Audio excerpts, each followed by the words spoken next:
Começamos. Bom, gurizada, boa noite novamente. A gente hoje vai ter uma aulinha ao vivo aí sobre micotoxinas. Eu acho que é um assunto muito oportuno para nós falarmos, principalmente levando em consideração os quadros de doenças que nós temos visto no Brasil hoje, né? Então vai ser uma aula bem completinha sobre micotoxinas para vocês. Lembrando também que essa aula depois vai ficar disponível lá no módulo 6 da plataforma. Então, para quem não for ver ao vivo e para quem quiser reassistir depois, ela vai ficar salva lá também. Pessoal, lembrando, quando eu começar a transmitir os slides, vocês podem ficar à vontade para me perguntar em qualquer momento. Entretanto, tem que mandar por áudio, porque eu não consigo ver o chat, tá? Então, vamos começar. Só confirme para mim, tá aparecendo aí para vocês? Tá, sim. Show de bola. Então vamos lá, né? A gente vai falar então hoje sobre micotoxinas. E elas nada mais são, pessoal, do que substâncias químicas produzidas por fungos. Porém, não é como se o fungo produzisse somente elas, ou produzisse elas como uma via principal do metabolismo deles, né? Digamos assim, o fungo vive para produzir micotoxina? Não, é um metabolismo secundário do fungo. Então ele vai ter o metabolismo dele basal lá, né, de produção dos aminoácidos e tal, para o crescimento, reprodução dele como indivíduo, mas essas substâncias químicas são produzidas então por uma via secundária e acaba sendo liberada no meio onde o fungo está. E esse meio, né, acaba por ser, né, as rações, aí, os nossos ingredientes que a gente usa. Principalmente no Brasil, a gente tem um ambiente muito favorável para esse desenvolvimento dos fungos. Por quê? Nós temos uma alta umidade, principalmente no verão, aliada com uma alta temperatura, que forma aí o paraíso dos nossos fungos. Então, o que ocorre? E por que agora, nesse momento que nós estamos vivendo, tem muitos casos de aves com sintomas de micotoxinas, que é o que a gente vai conversar um pouco para frente. Porque agora, esse período que a gente passou agora e ainda está passando, e isso vai variar de algumas regiões do Brasil, é o período de colheita, né? Então, os milhos, soja, enfim, todos os ingredientes à base de grãos que a gente usa nas dietas para as nossas aves estão sendo colhidos agora, tá? E o que aconteceu nessa época de colheita? Nós tivemos muita chuva, né? Principalmente aqui no estado do Paraná, que é onde eu tenho mais familiaridade, eu estou aqui. Muitos produtores tiveram prejuízos enormes, né? Em lavoura de soja, lavoura de feijão, porque choveu demais. Eles não conseguiram colher, alguns tiveram que colher o grão muito úmido. E aí, como está úmido e quente, porque a gente ainda está num período muito quente do ano, ocorre que os fungos ali eles se divertem, né? É um ambiente muito propício para o desenvolvimento deles. Portanto, esses grãos eles estão sendo colhidos mais úmidos, né? Consequentemente, para digamos ter uma logística de produção para atender essa alta colheita, às vezes o processo de secagem não ocorre como deveria. E aí nós ainda temos grãos que estão indo para a indústria que não estão 100% secos. Tá? Em consequência disso também nós temos um alto aparecimento de grãos quebrados, que nós vamos ver mais para frente que o aparecimento do grão quebrado ele proporciona também um ambiente melhor para o desenvolvimento dos fungos, e aí eles vão chegar, os grãos vão estar fungados, vão para a fábrica de ração, nós vamos conhecer um pouquinho do processo também, né, das análises químicas que são feitas nos ingredientes, mas acaba passando pelas análises, chega, é misturada, é fabricada a ração, vendida. Muitas vezes a gente fornece para os nossos animais, não sabe que aquilo ali tem micotoxinas e ocorrem esses problemas, né, de sinais neurológicos, queda no desempenho, N problemas relacionados aí ao metabolismo dos nossos animais. Tá? Então, por isso que hoje em dia nós estamos com essa alta incidência desses problemas, por conta, né, principalmente dessas dificuldades na época de colheita. Então, o nosso país ele é muito bom para a produção, porém ele tem esses percalços que a gente tem que ter um cuidado redobrado quando ocorre. E aí a gente pode se perguntar, tá, mas como que vai aparecer micotoxina na minha ração se as fábricas têm um controle de qualidade? E aí eu vou explicar um pouquinho para vocês como que funciona esse cronograma da chegada dos ingredientes na fábrica e depois vocês vão entender por que ele pode falhar. Quando a fábrica recebe um carregamento, por exemplo, de grãos, vamos pensar no milho, são caminhões e caminhões de milho chegando, e nessa chegada é feita uma amostragem. Essa amostragem ela serve para ver como está o conteúdo dos grãos, eles fazem uma análise química dos grãos para ver realmente se tem a presença de micotoxinas ou outro problema, né, que esteja ali. Eles veem o número de grãos quebrados, grãos ardidos, enfim, várias variáveis, né, de controle de qualidade são feitas nessa amostragem. A problemática é que normalmente são tiradas 10 amostras de um todo que é muito grande.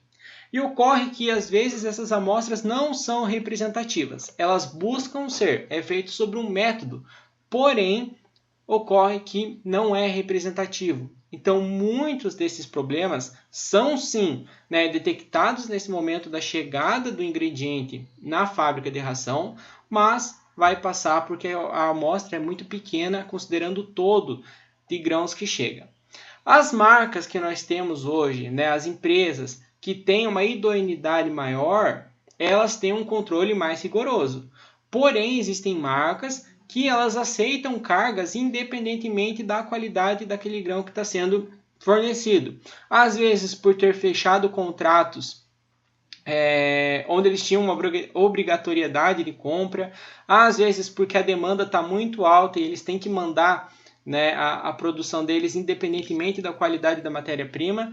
Então aí também está a importância de você escolher uma marca realmente de qualidade, por conta desses procedimentos antes da produção da ração. Além disso, depois que esses ingredientes, né, eles estão lá na fábrica de ração, existe um controle de qualidade também em cada etapa. Então, na mistura deles, na quebra deles, né, no momento lá de peletização, né. Então, há sim esse controle de qualidade, mas da mesma forma não é efetivo. E também depois é feita uma amostragem após a embalagem da ração.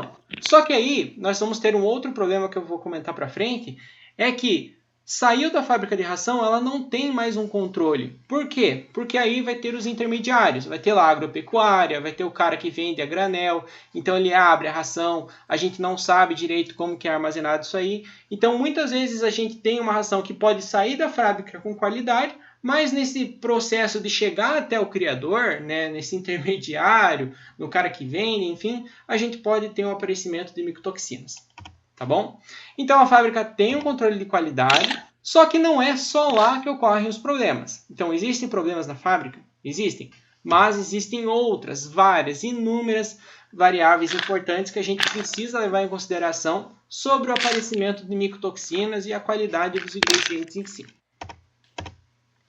Primeiramente, as micotoxinas elas não se distribuem de forma uniforme nos ingredientes. Então, lembram daquela amostragem que eu falei para vocês que é feito? Eles tiram 10 amostras homogêneas dos caminhões, enfim, dos lotes que estão sempre chegando na fábrica de ração, porém, a micotoxina, os fungos, eles vão estar concentrados em alguns pontos. Não vai ser distribuído uniformemente ou de forma, né, igual por toda a carga. Então, se a gente não der sorte de tirar uma amostra que contenha as colônias de fungos, essa carga vai passar, ela vai ser aceita e a ração vai ser produzida com base no ingrediente que está cheio de fungo, porque ele não se distribui uniformemente. Então, é um problema porque isso vai dificultar muito a nossa amostragem.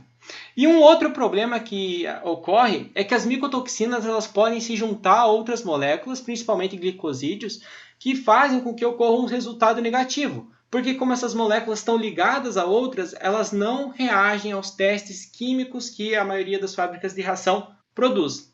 E aí você pode pensar, poxa, mas se elas estão ligadas a outros compostos, na digestão não teria problema, porque como está ligado não vai quebrar. O problema é que esses glicosídeos eles são degradados no processo de digestão. E o que ocorre é que quando eles são degradados, as micotoxinas acabam por ser liberadas no sistema, né, digestório do animal, consequentemente são absorvidas e causam os problemas de toxicidade.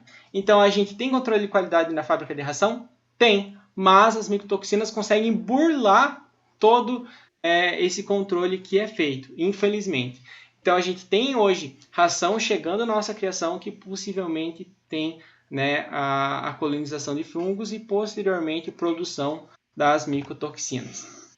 Então, né, novamente falando, é muito difícil de controlar os níveis de micotoxinas na ração. É um problema que nós vamos ter ele bastante recorrente e a gente precisa estar sempre de olho, analisando os nossos animais, analisando a qualidade do ingrediente que a gente está fornecendo para eles. E aí, além da fábrica de ração, nós temos que lembrar que a qualidade do grão começa antes, começa lá no campo. E quais são as variáveis que vão influenciar? Como eu falei para vocês no começo, a gente teve ultimamente um problema muito grande com o alto nível de umidade na época de colheita, o que fez com que a gente tivesse muito grão ardido, muito grão propício para infecção por fungos, né, pela colonização de fungos. E isso aí vai influenciar diretamente a qualidade dos nossos ingredientes. Então, primeiro de tudo, o índice pluviométrico, ou seja, o nível de umidade que teve no desenvolvimento do grão. Vamos pensar no milho lá. Quando tem muita chuva, a espiga acumula umidade. Até um certo ponto, isso não é prejudicial, porém, quando extrapola esse ponto, já começa a danificar o grão, né? A água, ela é um solvente muito poderoso. Então, há um problema quando há muita chuva no desenvolvimento do grão e também na época da colheita.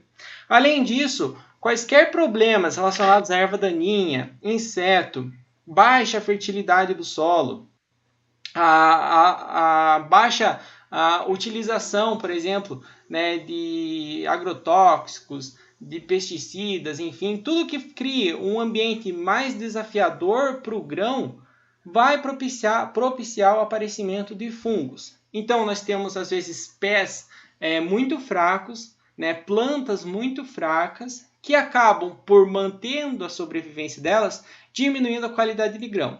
Se a gente diminui a qualidade do grão, a integridade dele, a gente propicia um ambiente para que fungos e outras doenças, né, apareçam. Como eu comentei, né, realmente a umidade ainda durante a colheita é bastante prejudicial, mais ainda do que a umidade no desenvolvimento do grão. A qualidade da colheita também é muito importante, isso tem tudo a ver com a limpeza dos equipamentos, porque se a gente tem, por exemplo, uma colheitadeira lá que não é limpa periodicamente, que tem um acúmulo muito grande de matéria orgânica, né, ou de restos de colheita que acabam por fungar, vai contaminar os grãos que estão sendo colhidos no momento, né? Então também esse cuidado no momento da colheita, né, dos equipamentos e tal é importante. Então sempre tem que prezar por ter eles limpos e tal, e é algo que foge do nosso controle, porque na maioria das vezes não somos nós que estamos produzindo os ingredientes. As condições do transporte, de secagem, de armazenamento também, né? Então da mesma forma que a colheitadeira ela pode estar com o resto de matéria orgânica que tem fungo, no transporte também, então no caminhão, né, lá nos silos onde esses grãos vão ficar armazenados, vão ser acondicionados depois do momento de secagem. Então, tudo isso vai influenciar para o aparecimento ou não de fungos. E se tem fungo, por conta desse metabolismo secundário deles, tem a produção de micotoxinas, vai ter, né, esse risco, essa chance. E é claro, quanto mais fungo, maior é o nível de micotoxinas produzidas, maior o risco que nós temos quando a gente pensa na alimentação animal, tá? E aí, como eu comentei para vocês no início, quando a gente tem muito grão trincado, quebrado, brotado, a gente vai ter um aparecimento maior de fungos. É uma influência direta em relação a isso. Por que isso ocorre? O grão, pessoal, quando vocês pegam um grão de milho, por exemplo, a gente está falando muito do milho, porque é principalmente nele que nós vamos ter o aparecimento de micotoxinas, e 80% da nossa dieta, mais ou menos, das aves, né, é composta por milho, a gente vai falar muito dele. Quando a gente pega um grão de milho, vocês vão ver que ele é bastante vítreo, né, ele é duro, ele tem uma casca protetora bem forte. Às vezes, quando a gente come milho verde, a gente vê que ele tem uma película ali que sai quando a gente morde o milho verde. Essa película, quando o grão está seco, ela endurece e ela vai proteger o grão. Isso se chama camada vítrea. Quando a gente tem ele quebrado, brotado, enfim, ocorre um rompimento dessa camada vítrea do grão de milho. E como não tem essa proteção, qualquer micro-organismo pode colonizar esse ingrediente, né? Porque ali está rico em nutrientes, um ambiente muito bom, E se tiver úmido, melhor ainda. E aí, quando o grão de milho, eita, tô com trigo na cabeça, de milho, ele está íntegro, a gente tem essa dificuldade da penetração mecânica realmente de micro-organismos e dos fungos. Quebrou-se a camada vítrea, quebrou-se essa proteção do milho, a gente tem um problema maior com o aparecimento de fungos. Tá? Então é muito importante que a gente tenha uma integridade dos grãos também. Tá? Essa camada vítrea é muito importante. E quando vocês pegarem o milho, deem uma reparada que vocês vão notar que ele é realmente assim. Aqui eu trouxe alguns exemplos para vocês. Não é muito comum que a gente se utilize, mas em locais onde a gente tem cama de amendoim, na avicultura industrial ela é bastante presente, né? E algumas pessoas utilizam até amendoim como ingrediente para as aves. Não é comum, mas isso ocorre. O amendoim ele tem uma alta incidência de micotoxinas, e aí principalmente o milho. Eu trouxe 3 imagens para vocês verem um pouquinho de como se aparecem as colônias de fungos. Nessa primeira imagem, deixa eu trocar o ponteiro aqui. Nessa primeira imagem aqui, nós temos uma colonização de fungos bastante expressiva, né? Então a gente vê até as hifas reprodutivas deles aqui, né? E bastante fungo mesmo. Nessa segunda aqui, a gente tem uma colonização menos aparente, mas ela está presente, e isso aqui se chama grão ardido, né? É um tipo de grão bastante característico de quando ocorre a colheita com alta umidade, então ele tem, né, esse meio dele bastante escurecido. Olha a incidência aí dos grãos quebrados, ó, vários e vários e vários grãos quebrados. E aí não tem essa camada vítrea protegendo o grão. Aqui uma colonização de fungos na própria espiga, né? Aqui a gente já vê um aparecimento bastante avançado da colonização. E aqui, né, progredindo para frente. E aí vocês podem pensar, poxa, mas aqui é só a gente remover essa camada e tá tranquilo. Os fungos, pessoal, eles têm um mecanismo bastante interessante. Essa parte visível aqui são as hifas reprodutivas dele, ou seja, onde eles liberam os esporos para reprodução. Tá? Então a parte visível é a parte reprodutiva, mas a parte invisível dele se expande muito pela superfície onde está colonizando, que seria as hifas vegetativas. Essas hifas vegetativas normalmente não são visíveis e elas se espalham bastante.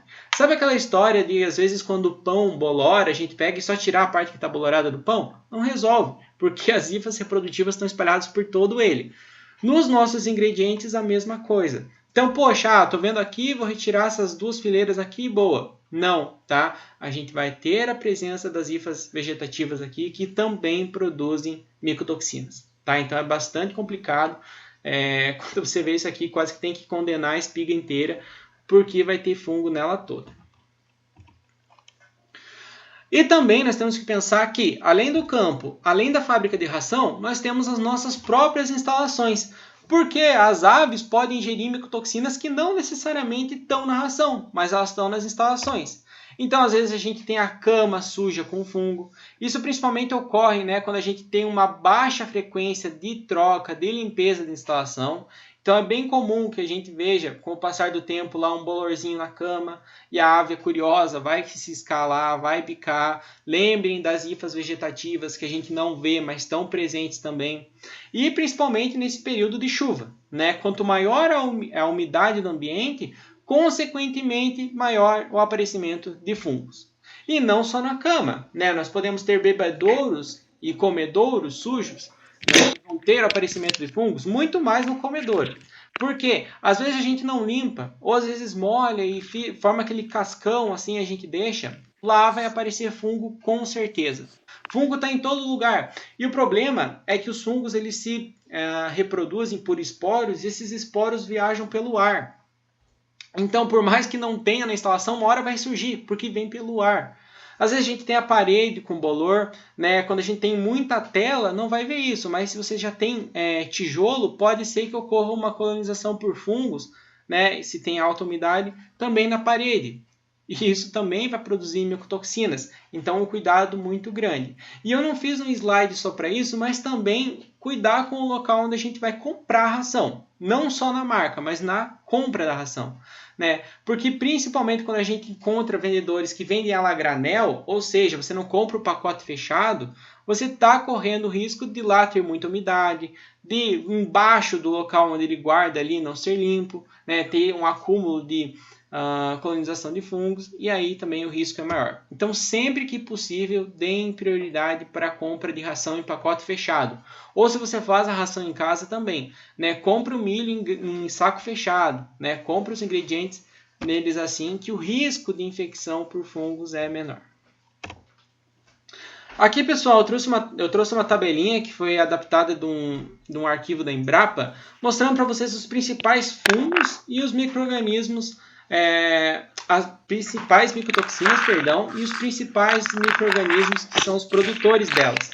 A gente vai dar um destaque bastante grande para a aflatoxina, que é a principal, beleza? É produzida pelo Aspergillus. E quem lembra da nossa aula de doenças vai lembrar que o Aspergillus também causa aspergilose, que é uma doença do trato respiratório bastante complicada, que tem um alto aparecimento na avicultura. A gente tem fumosinas também. A zearalenona, ela tem uma incidência menor, tá? E as aves elas são tolerantes a um nível um pouco maior dessa micotoxina. Então a gente não vai falar tanto dela, mas ela é presente, tá? Ela só vai causar problema quando a gente tem muita micotoxina. Geralmente as aves então são mais tolerantes. E a gente tem o DOM e o T2 também, que são duas micotoxinas bastante importantes. E os perus são aves que têm uma menor resistência a essas micotoxinas. Então eles são mais suscetíveis ao aparecimento delas. Então, para vocês aqui, depois vocês podem ver, anotar, salvar, enfim, quando essa aula estiver lá na plataforma. Primeiro de tudo, vamos falar então da aflatoxina, que é a mais perigosa por conta de que ela tem uma rápida absorção pelo trato gastrointestinal das aves. Então, quando ela chega no intestino, por exemplo, né, ela passa ali pelo estômago, pelo proventrículo da ave, chega no intestino, ela vai ser rapidamente absorvida. Né? E a gente aí tem o Aspergillus, várias espécies de Aspergillus produzem a aflatoxina. E aí ela causa uma alta toxicidade, porque se ela é rapidamente absorvida, não dá nem tempo do organismo perceber, poxa, tem um composto químico tóxico aqui. Né? Eles não têm esse tempo de resposta muito rápido. Ela causa um mau funcionamento do fígado. E quando a gente tem um mau funcionamento do fígado, existem várias consequências negativas que ocorrem em cascata. Tá? E aí, basicamente, vai acontecer então uma alteração nas propriedades funcionais e a gente vai ter um problema na síntese de proteínas. Se a gente tem um problema na síntese de proteínas, a gente já sabe que vamos ter um crescimento muscular prejudicado, né, no caso de frangos e de pintinhos aí, e em caso de aves adultas, a gente vai ter uma queda significativa no sistema imunológico. E vocês já estão cansados de saberem que quando a gente tem uma queda no sistema imunológico, qualquer micro-organismo que colonize o intestino, por exemplo, da ave, como é o caso da Escherichia coli, ou ainda uma bactéria, um micro-organismo que esteja no ambiente, ela vai ver aquilo como uma oportunidade e a chance do animal ficar doente é muito grande. Tá? Então, a aflatoxina não só causa problemas por conta da toxicidade dela, como também ela acaba com a imunidade do animal. Então, você vai ter um problema com micotoxina e você vai ter um problema também com micro-organismos que podem causar patogenicidade para os nossos animais. Tá? Então, é bastante complicado. A gente tem muitos sintomas relacionados à aflatoxina. E vocês vão ver que alguns deles são bastante comuns a outras doenças, o que fica difícil da gente identificar. Mas a gente tem alguns que são bastante característicos e esse vale a pena nós cuidarmos. Primeiro, ocorre uma má digestão dos ingredientes, porque a gente tem problema no fígado e também porque ela vai causar lesões na parede intestinal. E aí a gente vai ver uma presença bastante grande de ração mal digerida nas fezes. Então, às vezes, pedaço de milho lá nas fezes da galinha. A gente vê também uma alta presença de gordura nas fezes. Então, você vê aquele aspecto mais gorduroso, né? Uma presença maior, né, desses indicativos nas fezes e pode ser sim relacionado à aflatoxina. Então, bastante importante observar as fezes dos animais que estão com sintomas de estarem doentes, algo que a gente já veio conversando, né, nas outras aulas de doença, e nesse caso aqui também vai ser bastante importante. Então, observar as fezes dos nossos animais. É interessante, pessoal, como vocês sabem que é muito válido observar as fezes, que a nossa instalação hospital ela possua o chão vazado e a gente consiga ver essas fezes de maneira mais espaçada para poder observar elas. Às vezes, quando a ave está numa cama, as fezes misturam com a cama, a gente não consegue ter uma visão tão boa quanto se a gente tem uma instalação hospital com o chão vazado, né? E se a gente tem um problema na absorção da dieta, consequentemente, queda no desempenho. Então, a gente tem queda no desempenho pelos problemas no fígado e queda no desempenho pela má absorção dos nutrientes da dieta. Então, os nossos animais vão ficar mais tardios e vão resultar, né, no final disso tudo, em problemas econômicos para nós, que não é o nosso objetivo. Outros sintomas característicos. Aves bastante pálidas, né? A crista bastante pálida, a barbela, as pernas também ficam pálidas. Muitas pessoas, e eu também há um tempo atrás, quando falava-se de aves pálidas, pensava exclusivamente em anemia e verminose, mas agora a gente vai entender bem que micotoxinas também podem causar palidez nos nossos animais. Quando a lesão, quando o grau de toxicidade é muito grande, quando a gente tem muitas partículas de micotoxinas, pode ocorrer hemorragia nos órgãos internos, ocorre, né, essa imunossupressão, ou seja, a queda brusca do sistema imune da ave, né, como eu expliquei para vocês, e aí a gente vai ter uma ave totalmente suscetível a várias doenças. A gente tem alteração das funções nervosas. Isso aqui é bastante interessante e ocorre uma presença grande de espasmos. Por quê? Como eu falei para vocês, atualmente a gente tem visto nos grupos do WhatsApp, pessoas que vêm falar comigo, vocês mesmos têm passado por isso, em aves que apresentam sintomas nervosos, né? E esses sintomas eles vão variar na ave com a asa caída, na ave com o equilíbrio alterado, na ave tendo o pescoço meio mole e tal. E a gente tem várias doenças que causam isso, né? A gente tem a micoplasmose, a gente tem deficiência de vitaminas, tem a própria marek, tem o botulismo e agora tem as micotoxinas. E o problema disso é que, dependendo do grau da concentração de micotoxinas, às vezes só vai aparecer esse sintoma aqui e não necessariamente os outros, né? Não necessariamente vai aparecer a presença de gordura e alteração nervosa. Por que isso ocorre? Dependendo de como a toxina é processada, ela vai estar muito mais direcionada ao sistema nervoso do animal, porque se a ave ela tem uma resistência maior, ela tem um histórico, vamos falar assim, de ser mais resistente, ela consegue suportar mais problemas relacionados à toxicidade. E o sistema, no caso, mais frágil em relação a isso seria o nervoso. E aí as toxinas têm uma alta ligação, por exemplo, com as células nervosas e vão estar podendo causar as alterações. Então, bastante importante notar isso aqui. E a gente só vai identificar a presença de micotoxinas através de exame, por exemplo, de sangue, de exame, problemas no fígado. Então, o Dudu é um exemplo, ele estava com problema de aves que estavam com problema no fígado e aparecia isso no exame. E aí a gente pode, talvez, pensar que seria um problema com micotoxinas, possivelmente com a aflatoxina, mas ela não é a única. Existem outras micotoxinas que também causam funções nervosas. Então, ela sobrecarrega o fígado, né, e também pode causar aí lesões e dificuldades nos nervos, na locomoção do animal, e bastante complicado. E também, pessoal, depois que os nossos animais morrem, é muito triste, a gente espera que eles não morram, mas a gente pode observar alguns sinais bastante característicos da ave depois de morta, que podem indicar para nós uma contaminação por aflatoxina.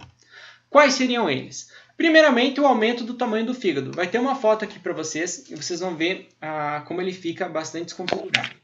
E outro sintoma bastante clássico é ele ficar bastante amarelado, porque ocorre uma infiltração de gordura no fígado. Tá? Então ele vai estar maior e vai estar amarelado. Além disso, pode acontecer a ascite, que seria o acúmulo de água, né, de líquidos na região ali abaixo do peito da ave. A gente vai notar a bursa de Fabrício e o timo, que são dois órgãos extremamente importantes em relação ao sistema imunológico. Então, são eles que produzem células de defesa nas nossas aves. Eles vão estar bastante diminuídos e isso também é consequência daquela imunossupressão que eu comentei com vocês anteriormente, na queda da imunidade. A gente pode notar em casos de alta toxicidade, de alta concentração de aflatoxina, uma necrose no intestino e também, né, o coração com a presença de líquido ali na região do pericárdio, tá? Mas principalmente esses dois sintomas aqui, o aumento do tamanho do fígado e ele amarelado. Aqui uma foto para vocês verem. Esse é o primeiro, essa imagem aqui é de um tratamento onde eles fizeram um estudo, né, de aves contaminadas com micotoxinas. Você pode ver que ele fica bastante desconfigurado, existem pontos de necrose nele aqui e bem amarelado. Né? A gente vê uma presença grande, né, do tom amarelo, de gordura aqui. Ele fica bastante detonado, para vocês verem como essa toxina é bastante complicada e como ela sobrecarrega o fígado dos nossos animais. Bem feio, bem complicado, e eu acho interessante vocês saberem isso para que, se for o caso de vocês fazerem uma necrópsia e identificarem isso aqui, vocês podem traçar aí um quadro de micotoxinas. Outro fator importante, pessoal, se vocês forem fazer necrópsia de uma ave, sempre, em todas as situações, usem luva, sempre, sempre, sempre, luva, máscara e não deixem nenhum líquido, nada, ter contato com a pele de vocês. Porque as micotoxinas, por exemplo, elas são tóxicas para nós também. Se não for micotoxina, se for um vírus, né, é problemático para nós também. Então, sempre que forem fazer luva, máscara, desinfetem-se bem depois, desinfetem a faca, enfim, que vocês forem usar, porque não é brincadeira, tá? Passando da aflatoxina, nós vamos falar do T2, do DOM e DAS. O T2 e a DAS são as mais importantes, tá? É uma abreviação do nome bem comprido. E o DOM, ele é menos importante, tá? As aves elas têm uma tolerância maior ao DOM. E essas três micotoxinas aqui, elas fazem parte da família dos tricotecenos e são outras micotoxinas aí. Elas, diferentemente da aflatoxina, que é causada pelos aspergillus, essa é causada pelo fusarium, tá? Várias espécies de fusarium, e vocês vão ver ele aparecendo depois, mais para frente aqui. Quais são os sintomas dela? Ela vai causar redução no consumo de ração. Todas elas, né, causam esses problemas relacionados ao aproveitamento da dieta e produtividade do animal. E bem característico dessas toxinas, principalmente a T2, é a presença de lesões orais. Vocês viram aquela foto que eu mandei no grupo ontem e o Theo Dudu comentou, ó, micotoxina. Realmente é. E é super característico o aparecimento daquelas lesões lá. A gente vai ver uma necrose do tecido linfóide em uma alta concentração das micotoxinas. E isso aqui também está relacionado com uma queda absurda do sistema imunológico do animal. Ou seja, da mesma forma que da aflatoxina, as aves vão ficar extremamente sujeitas a doenças por micro-organismos ambientais, né, ou que estejam no organismo da ave. Há também uma presença de empenamento anormal. Eu vou mostrar uma foto em seguida para vocês darem uma observada, que ocorrem uns problemas bem esquisitos nas penas da ave.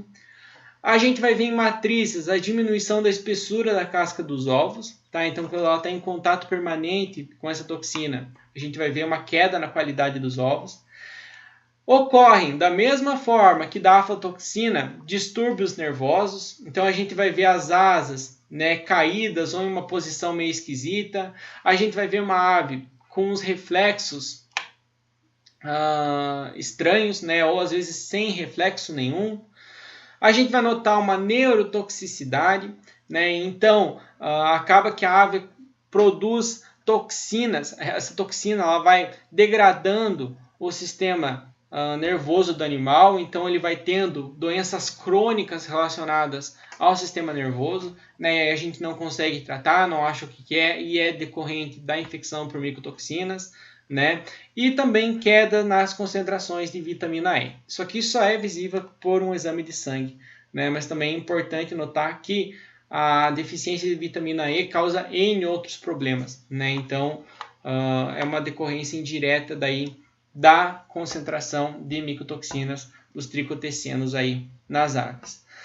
Importante notar também que as aves aquáticas são mais suscetíveis a essas micotoxinas do que as nossas galinhas, por exemplo, né? Geralmente a gente está acostumado a ver aí que as aves aquáticas são aves mais resistentes em relação à doença e tal, mas nesse caso específico elas são mais suscetíveis, né? E tudo isso aqui leva a uma queda no desempenho. Todas as micotoxinas vão levar a quedas no desempenho. Aqui eu trouxe algumas fotos para vocês verem, né? Essas aqui seriam as lesões orais. Essa aqui bem feia. Como eu falei um tempo atrás, eu iria seco falando que era boba. Mas quando você observa melhor, você vê que isso aqui é diferente, né? Dentro do bico também um acúmulo de tecido morto. Uma lesão bem feia. Aqui uma lesão um pouco mais amigável, né? Mas também presença de lesões orais, né? Na cavidade bucal. E aqui a questão do empenamento. Olha que estranho que é esse empenamento. Então a gente vê penas com falhas, penas com necrose na base, né? A gente vê a pele bastante judiada, né? Então ocorre essa presença de um empenamento estranho, problemas no empenamento que também são decorrentes da presença do T2 nas aves aí. Outra micotoxina importante que nós devemos cuidar é a fumosina, tá? E ela se apresenta de 6 maneiras diferentes. Tem a fumosina A1, A2, B1, B2, B3 e B4. Mas a que tem mais presença nas aves é a A1, tá? É a mais perigosa, a B1. É a mais perigosa, a que aparece mais. E uma espécie específica de Fusarium que produz ela, que é o moniliforme. E essa micotoxina ela tem uma ação bastante diferente, porque ela causa principalmente um bloqueio na síntese de esfingolipídios. Esses esfingolipídios eles estão presentes principalmente na mielina. Quantos de vocês já ouviram falar na baía de mielina, que é responsável pela transmissão do impulso nervoso nas células nervosas, nos neurônios, né? Então o impulso nervoso ele vai pulando pela baía de mielina. Quem estudou um pouco de biologia sabe, né? E como a gente tem um problema na síntese, ou seja, na produção dos lipídios que ficam na mielina, a gente pode inferir que ocorrem problemas neurológicos também por conta da fumosina. Tá? Então a gente viu já 4, né, considerando o T2 e o DOM ali, micotoxinas diferentes, e todas elas causam problemas neurológicos. E isso aqui é extremamente complicado, né? Esses esfingolipídios eles são muito importantes para o correto funcionamento do sistema neurológico, né? Então, se a gente tem problema na mielina, se a gente não tem lipídio lá na mielina, com certeza a gente vai ter problemas, né, das aves tendo esses sintomas neurológicos aí. Além disso, nós temos uma queda no desempenho. Como eu falei, todas as micotoxinas vão causar essa queda no desempenho.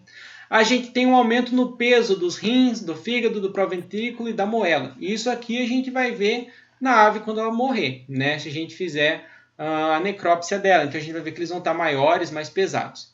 Também é comum o aparecimento de diarreia por conta da intoxicação por fumosina, e a ascite também, que é o acúmulo de líquido na cavidade abdominal do frango, tá? da nossa ave aí.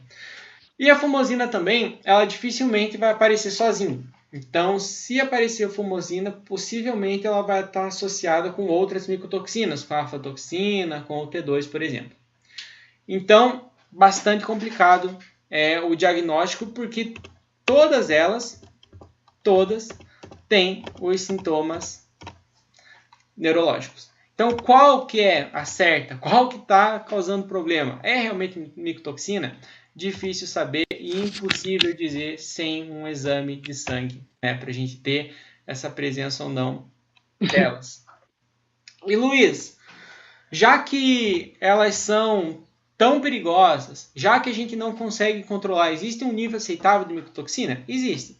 Né? Então, existe hoje trabalhos que já avaliam, né, qual seria a concentração mínima que não causaria problemas. Eu trouxe um aqui para vocês darem uma olhada.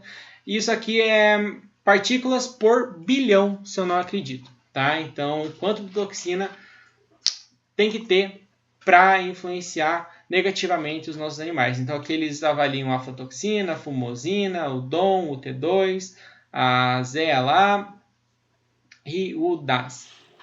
A gente vê aqui para frango inicial, fumosina seria 100, em crescimento 500, nas poedeiras, no final do desenvolvimento dos frangos 500 também, para poedeiras e matrizes 1000, né? Então eles fazem esse levantamento a um nível, né, mínimo aceito, mas isso vai variar muito, muito, muito, com relação ao quê? Genética do animal, desafio sanitário, nível de biosseguridade, idade, concentração das micotoxinas, qualidade dos ingredientes. Então é um trabalho que avaliou um pouco, mas isso aqui vai variar bastante. O que eu quero que vocês fixem aqui não é os valores, mas sim o conceito de que tem micotoxina na ração? Possivelmente, mas nem sempre ela vai causar problema. Só se a gente tem um nível mais acentuado. Isso também vai variar de acordo com os nossos animais. E o que fazer? Tem tratamento? A gente precisa ter em mente que quanto maior a dosagem, ou maior a concentração de micotoxinas, maior o efeito tóxico. Ou seja, se as nossas aves, se as nossas galinhas aí, se alimentarem de uma ração, né, contendo uma alta concentração de micotoxinas, o efeito delas vai ser mais rápido, maior, mais agudo, possivelmente levando à morte. Tá? Agora, se for uma dosagem pequena e a gente conseguir notar esses sintomas e ir contornando eles, é possível. Então, para a micotoxina em si, não há tratamento. A gente espera que o sistema imunológico da ave, se não estiver tão prejudicado, consiga debelar, né, essa toxicidade. A gente tem que torcer para o fígado metabolizar essas toxinas o mais rápido possível, se ele não for afetado.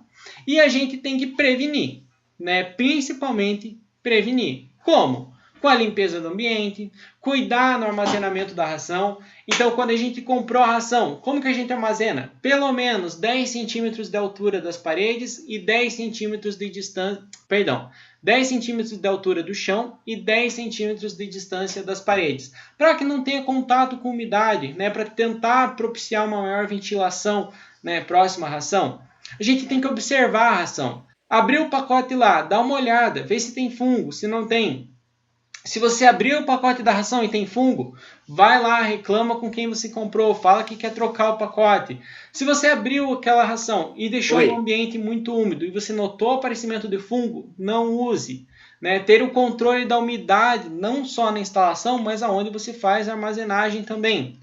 Não abram ração que vocês não forem utilizar. Então não adianta pegar e abrir 50 pacotes lá se você vai usar um por vez. A gente aumenta o risco de ocorrer um aumento da umidade dele e, consequentemente, o aparecimento de fungos.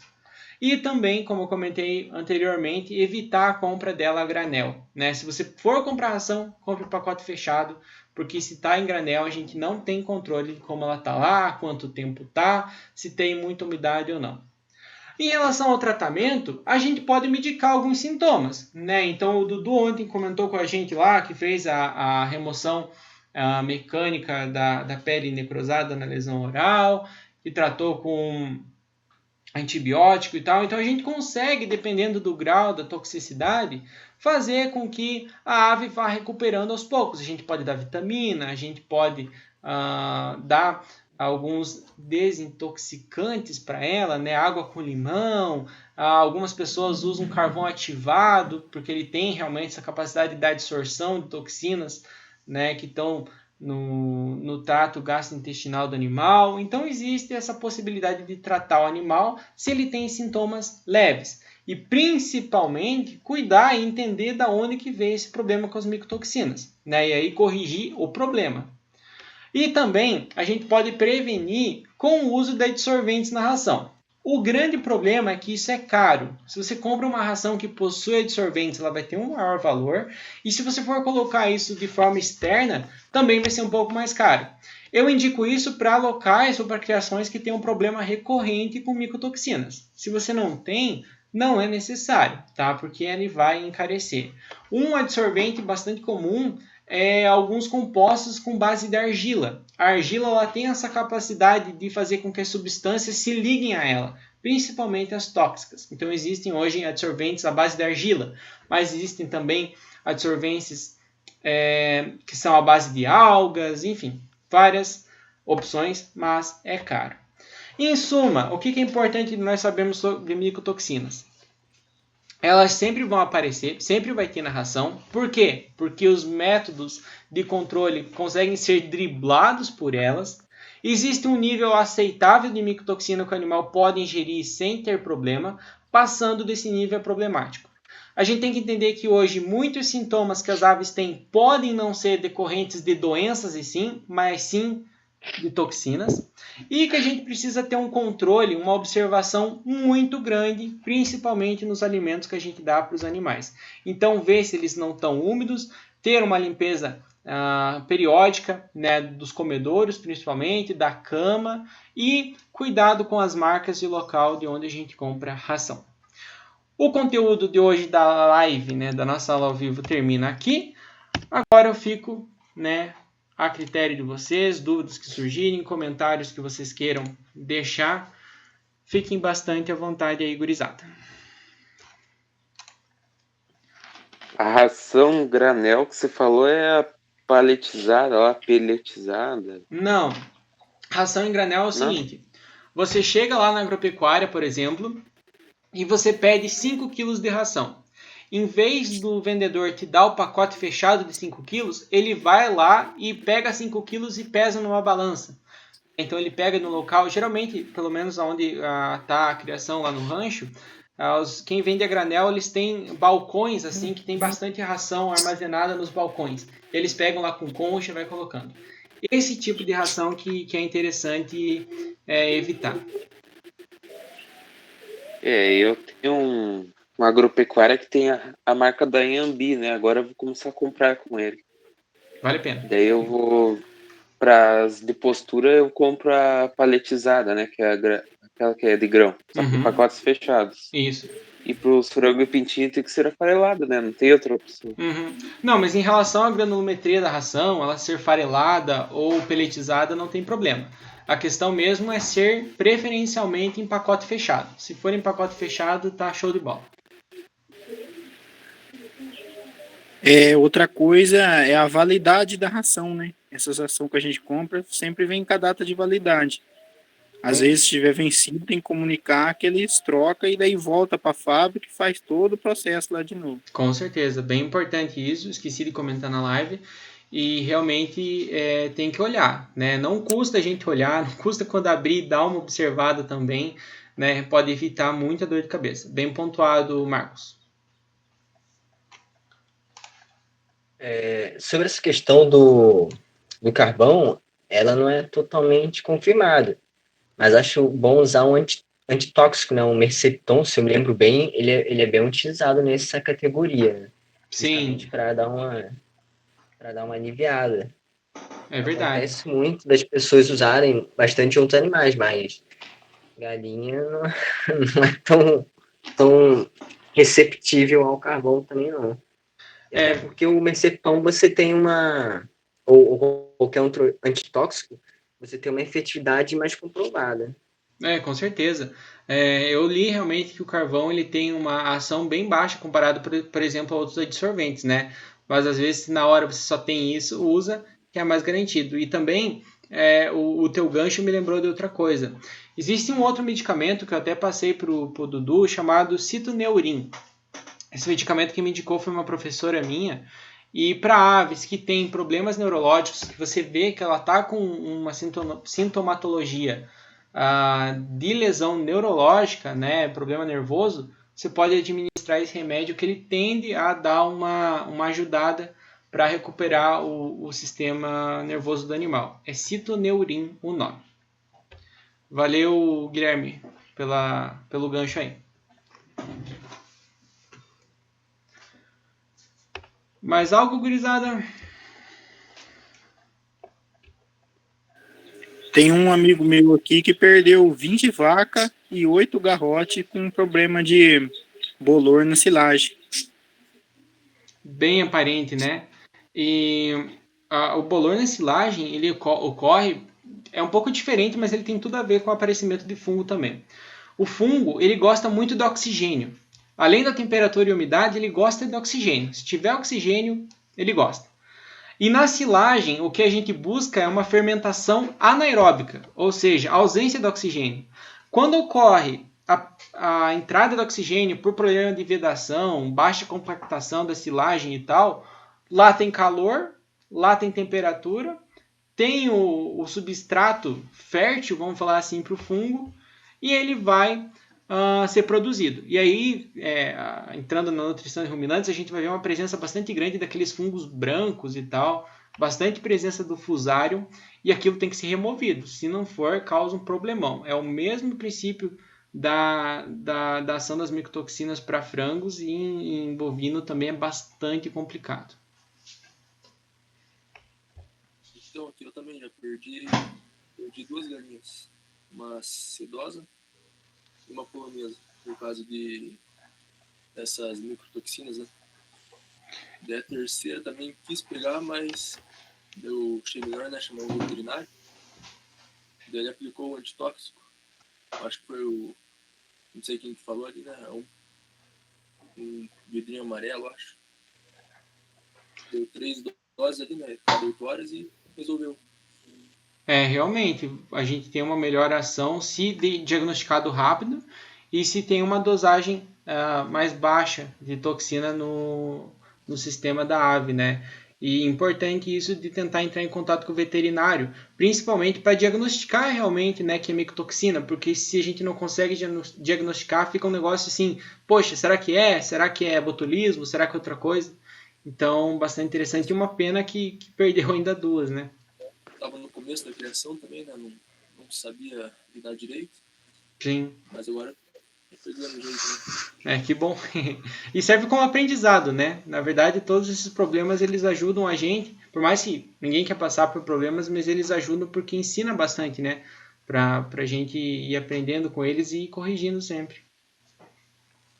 Eu achei estranho, né? Porque eu compro a ação da Supra e compro mais um Quirera, não sei se é bom da Quirera, né? Uhum. Pra complementar ali. Eu acho que veio da Quirera mesmo. Possivelmente, né? O milho ele é muito complicado. Ele serve muito como substrato para N fungos, e aí, como vocês viram, né? Tem muita micotoxina que é produzida por eles, e a Quirera, ela quebra o grão, e quando quebra o grão, quebra a camada vítrea, consequentemente o grão fica sem proteção, e aí se tem temperatura e umidade, vai ter aparecimento do fungo. É pior ainda, né? Do que da milho. Mais algo? Ô, Luiz. Vamos lá, quem foi? Fui eu, Vinícius. Manda bala. Em questão, aquela imagem que tu mandou lá no grupo, da imagem dentro da boca da ave preta, fica sempre daquela cor ou pode ficar em cor normal? Porque eu tô com um franguinho lá que ele tá com um negócio que não é inchado, mas tem tipo um caroço dentro da boca e tá saindo por baixo do olho, só que também não aparenta ser boba, né? Faça o seguinte, pegue e tire uma foto bem boa e mande para nós lá no grupo. Porque às vezes... Vou tirar assim. Às vezes pode ser que não seja... Pode ser, claro, que pode ser micotoxina, mas às vezes é algum outro tipo de lesão, e aí ocorre uma inflamação. E às vezes se inflama, vai formar esse caroço. Então é importante a gente ver na foto. Mas o início do aparecimento desse problema da lesão bocal, ele não vai aparecer já de cara necrosado, né? Como tá ali, preto. Tá. Então primeiro vai ser um crescimento ali da pele meio esquisito e depois ele vai necrosando com o tempo, né? Mas por isso que é importante, tira uma foto lá e mande que a gente consegue ter uma ideia melhor. Amanhã eu tô de serviço, aí na quarta-feira eu mando. Beleza, pô. Tu vê por baixo do olho dele assim, é realmente um carocinho que tá. Tá aberto, é meio durinho. Aí esses dias eu fui olhar por dentro da boca, no céu da boca assim também tem meio que um caroço. Mande a foto. Aí eu tava mantendo ele preso, Mas aí, como eu não tô ficando lá agora, tenho deixado ele solto, tá? Aí ele fica lá no quintal, de dia ele entra sozinho lá pra dentro de onde ele fica, que aí fica só ele. Assim, em questão de rodar, de comida, tá até bem melhor. Mas o carocinho não some de jeito nenhum. Manda uma foto lá que a gente vê. Pode ser realmente uma inflamação ou alguma coisa tipo micotoxina. Beleza. Show. Alguém mais ia falar? Que eu vi que foi junto? O farelo de trigo, ele é mais barato do que o milho? O farelo de trigo é muito mais barato do que o milho. O problema é que a gente só pode incluir ele no máximo dos máximos para adulta em 15 a 20%. Porque ele tem muita fibra e ele tem uns componentes que fazem com que o bolo alimentar fique muito viscoso. E se fica muito viscoso, a gente tem uma queda no aproveitamento da dieta, porque vai formar tipo uns grumos assim, e tanto no estômago quanto no intestino, o que usa lá as enzimas, enfim, para chegar e conseguir quebrar as moléculas de nutrientes nas menores unidades, vamos falar assim, que seja aminoácido, açúcar e tal, não consegue fazer esse processo de forma efetiva por conta do aumento da viscosidade da dieta. E aí a gente não pode pôr muito. Se a gente conseguisse pôr tipo 70%, nossa, seria incrível, né? Mas como o farelo tem muita fibra e muito desse problema, acaba que a inclusão fica mais baixa. E se usasse milho moído com farelo de trigo, não daria certo? Então, dá, mas aí você tem que colocar 80% de milho, 20% de farelo. A inclusão é essa, não pode ser mais que 20% em substituição ao milho. Se você quiser um ingrediente barato, que substitua em maior quantidade o milho, você pode procurar o sorgo. Só que o sorgo ele é mais difícil de você encontrar. Mas aí se você encontra, principalmente a variação sorgo baixo tanino, você consegue substituir até 80% do milho, né? E ele é bem mais em conta. Eu vou continuar com as rações da Anhembi aqui, porque eu preciso engordar os bichos bonitos, deixar bem bom. Isso aí. Ô Luiz, sou eu. Boa noite, a gente faz ainda. Boa noite, manda bala. Olha só, durante essa época aqui, nós mudamos nossa alimentação até para as galinhas trocar pena mais rápido. Aí a gente tá dando uma ração, tipo assim, cada semana a gente dá uma coisa diferente, assim, bem, pra ver se elas emagrecem, porque elas estão muito gordas e elas trocam a pena mais rápido. Aí agora a gente já começou a encerrar de novo elas. As que estão encerradas a gente começou a dar ração boa de novo. Uhum. É interessante, né? Agora, digamos assim, que eles estão nesse processo que não estão produzindo, a tendência é que haja uma queda na exigência deles, né? Principalmente da energia que é destinada à produção. Então dá para a gente fazer esses manejos diferentes aí, né? E se você está tendo esse problema de elas estarem muito gordas, é importante de você emagrecer elas, porque o peso da ave está correlacionado negativamente com a frequência de postura. Então, quanto mais pesada a ave, menor ela bota, menos ela bota. Diga. O farelo de arroz, ele acontece uma coisa que o farelo de trigo? Então, o farelo de arroz, eu andei pesquisando e até hoje eu repesquisei porque eu escrevi um artigo lá pro blog do Rancho, dos ingredientes que dá para substituir o trigo. O farelo de arroz eu não vi a orientação para inclusão na dieta de frango. Eu vi sendo utilizado para suíno. Para frango não vi inclusão e eu acho que a inclusão dele, se acontecer para frango, vai ser entre uns 10% e 20% no máximo. O que eu vou fazer, pessoal, vocês já estão com um nível de conhecimento um pouquinho maior, eu vou mandar para vocês lá no grupo uma tabela, essa tabela é de 2017. Ela tem mais ou menos uns 300 ingredientes, tá? E aí, se eu não me engano, ela tem inclusão para ave e tem inclusão para suíno, tá? São uns 300 ingredientes mais ou menos. Lá vocês vão ver todos os ingredientes possíveis que existem no mundo. E tem os níveis de inclusão ideal, o nível de inclusão que a gente consegue colocar de forma prática e tal. Só que ela precisa ter um pouco de paciência e vocês lerem ela bem para interpretar. Mas eu vou mandar porque eu acho que vai ser bacana, principalmente agora, para vocês que quiserem dar uma mexida na dieta das aves e tal. E também porque eu sei que vocês já estão conseguindo interpretar melhor essas informações. Então, assim que a gente terminar aqui, eu vou mandar essa tabelona. E aí vocês dão uma olhada. E aí, nossa, vai clarear bastante assim, essas possibilidades de inclusão.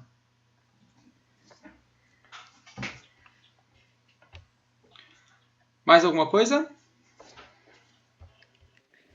Eu acho que acho que seriam 3 boas ideias para evitar um pouco, né? Seria manter o pasto baixo, né, para evitar a proliferação de fungos, evitar compartilhar pasto, né? E acho que uma ideia que seria bem mais estranha, pelo menos é muito incomum na criação de animais, é usar uma quebra-vento, né, que a gente faz com o pronobis para evitar que o vento muito forte quebre a folha da bananeira ou até mesmo milho, até porque a folha dela direciona para baixo, então a chance de vir algo e fixar nas folhas é muito difícil. E também que ela é meio arbustiva, então você vai conduzindo ela através de uma cerca. Então, acho que é uma boa possibilidade. Eu acho que para sistema de criação mais extensivo, né, que você tem essa possibilidade das aves estar no pasto, é uma coisa bem interessante, né? Você fazer e tentar manter ele mais baixo, até porque quando tem maior incidência de luz, né, que ele possibilita maior entrada de luz, vai ficar mais seco, né? E o fungo ele precisa de umidade. Se a gente conseguir manter um pouco mais seco também ajuda. E essa da Hora Pronobis, bem que você falou, é um manejo bem diferente, mas eu acho que pode ser interessante para atuar como quebra-vento também. Nessa função de quebra-vento, a gente pode pensar na utilização também de cerca viva, né? É mais difícil de manejar, vai ocupar um pouco mais de espaço, mas também funciona de uma maneira bastante interessante.